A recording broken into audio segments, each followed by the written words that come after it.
అదేమన్నా అష్టోత్తరమా, 16 నామాలా, 12 నామాలా, సహస్రాలు 4 5 చేస్తుంది ఆవిడ.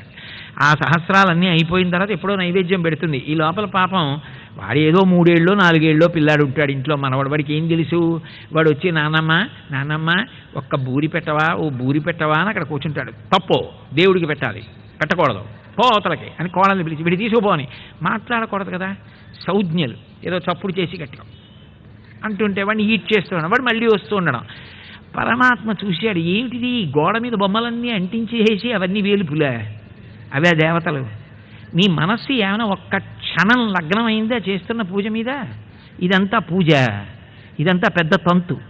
ఇంట్లో చంటి పిల్లాడికి, వృద్ధుడు మామగారికి, వృద్ధురాలు అత్తగారికి ఎవరికీ పెట్టకుండా 3 సహస్రాల. ఎందుకు ఈ చాలస్తాం?